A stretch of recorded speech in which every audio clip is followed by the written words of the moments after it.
Hey, Rick, check it out. $1,000. Sounds cool. Oh, except I always have to take care of my little sister after school. So, bring her along. Let's get Maria to help too. The living things of our planet. Species after species evolving since life on Earth began more than 3.5 billion years ago. But now their habitat is being destroyed and biodiversity threatened. I like the music. Yeah. Hey, can you guys turn that up a little bit? That's pretty. Oh, I like that panther.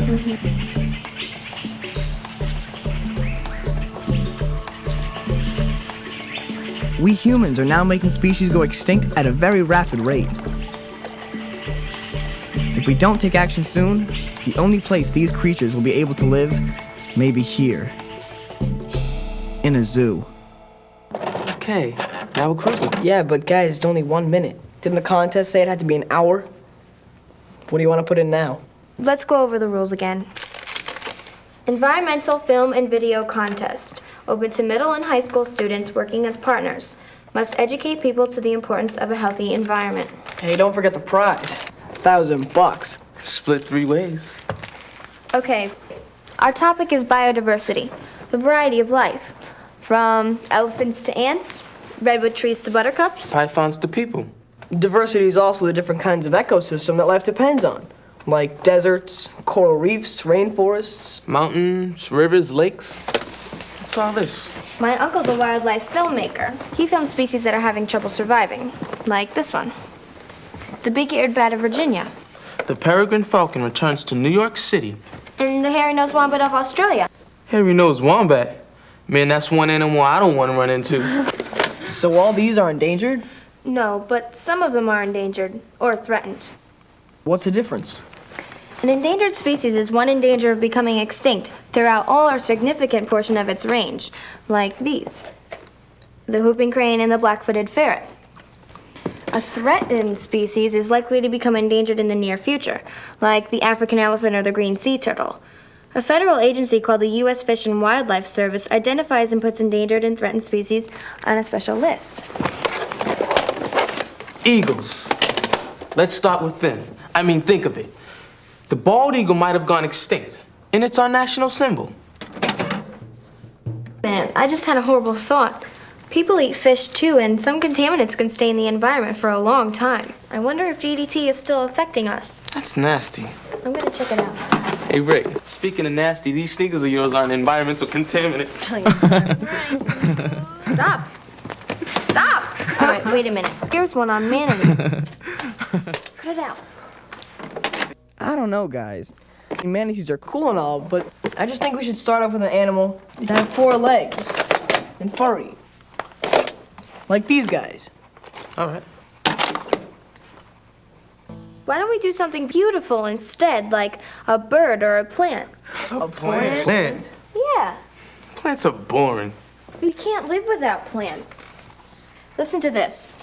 Aspirin came from the bark of a willow tree, and penicillin came from a fungus. A treatment for cancer was found in the bark of a Pacific yew tree. I know a girl from my school who got leukemia. She says she's alive because of a medicine from a plant called the rosy periwinkle. Hey, why don't you get her to be in our video? It shows how saving species can mean saving ourselves. Okay, I'll try. Listen to this. Only a fraction of all the plants in the world have been studied. Many of them don't even have names yet. If we don't protect their habitat, we might lose treatments for lots of diseases, not just leukemia. Plants give us other useful stuff besides just medicines, right? Mm-hmm. Like dyes and paints. And our food. I couldn't live without plants. You know I'm a vegetarian. Well, I could. I'm a hamburger man myself. Cows didn't have grass to eat.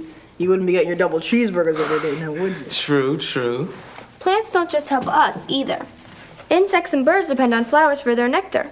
Besides, flowers are beautiful, and there aren't enough beautiful things in the world.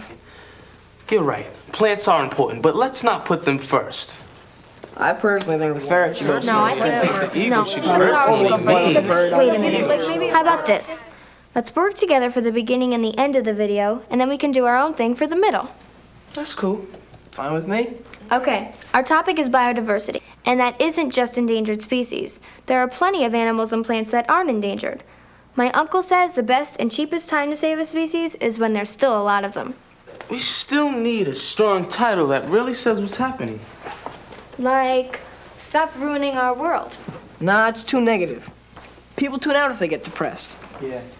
How about fins, fangs, feathers, and fleas? Or frogs, hogs, and dogs. Or grasses, basses, and... Stop right there. Okay. I'm serious now. We're saying how diversity is important in nature, right? And look at us. We're diversity. The variety of human life. That's biodiversity too, right? Why don't we call our video Biodiversity? Wild about life. Okay, I like it. Great. Can we use your studio? Sure, you know where the key is. Let's go for it. Ow! You gotta be more careful. This thing still hurts. I barely touched you. What's your problem today? I thought you liked taking me fishing. Fishing here is a waste. The water's so polluted that if we ever caught anything, we'd have to throw it back.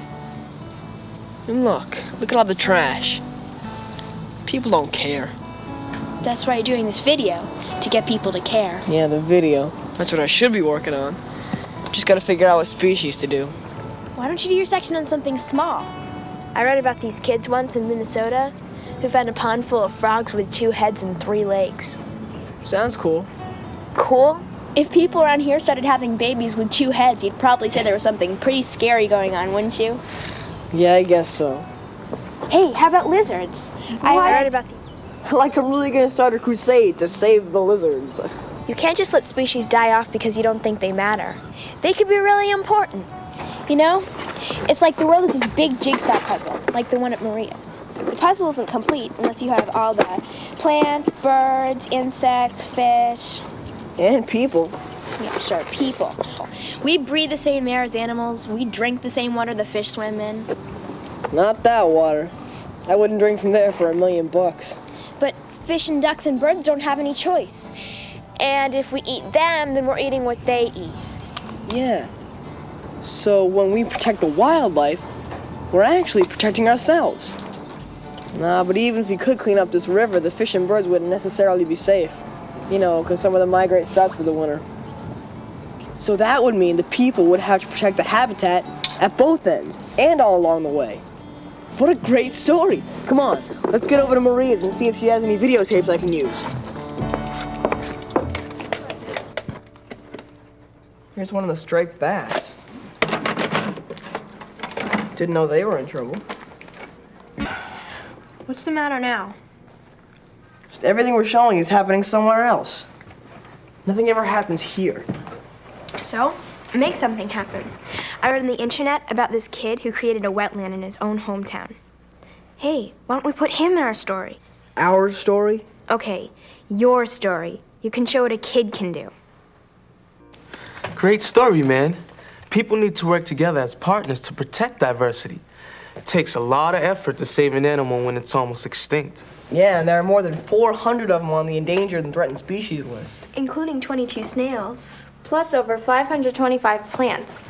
But remember, biodiversity isn't just endangered species. It's all the other ones too, and their habitats. Jason's smart. He's preserving practically a whole ecosystem. So what if somebody says, why not just let species die off? You know, why should we interfere with what goes on in an ecosystem? Are you saying that? Well, I don't know. Just sometimes I think we should just let nature take its course. Your broken arm didn't heal itself. A doctor interfered, didn't he?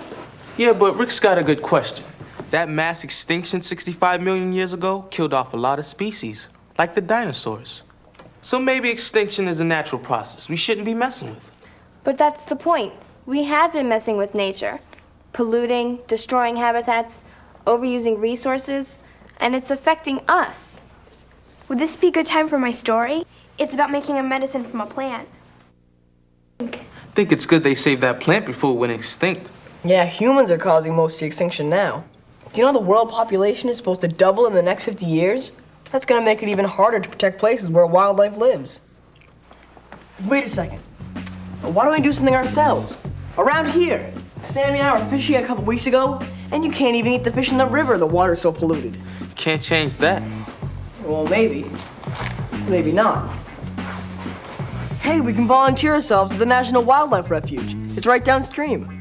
You know, every month we can go help pick up trash, count birds, whatever they need done. Yeah, and then we can film what we do and put ourselves in the video at the end. Hey, just like Alfred Hitchcock. You know how he's always showing up somewhere in his own movies? Who's Alfred Hitchcock?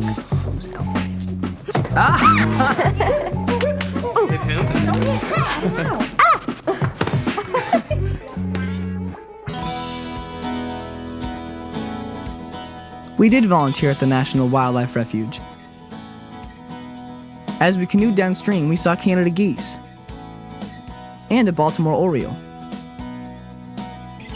Our first job was to clean up the riverbank. We pulled over wherever we saw trash. What do people think? The whole world is their trash can?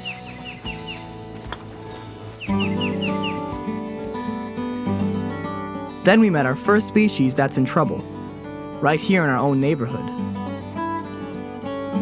Today we're going to be looking for Blanding's turtles up in this traditional nesting area.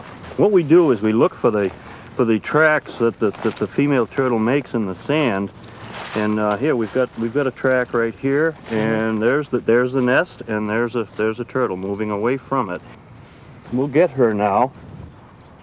The female turtle, she'll dig her nest with the hind leg, scooping out a little bit at a time, and once she's got her hole built, then she'll lay one egg at a time until she's deposited 7 to 10 eggs. Once that's done, she refills the nest with her hind feet, and then she'll tamp on it with her plastron to compact the soil. And when it feels right for her, then she'll move off and go back into the marsh. So what do we do now?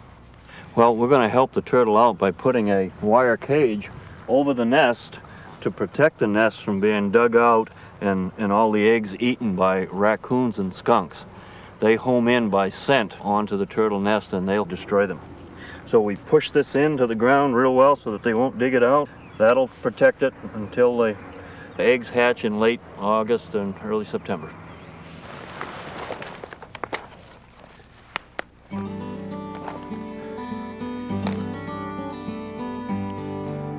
There she goes. I wonder if we'll ever see her again. You think?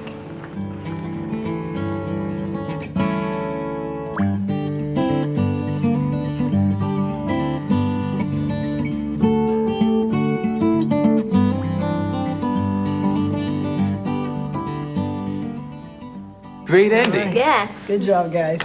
Got a hard work put to you. Now let's roll the credits.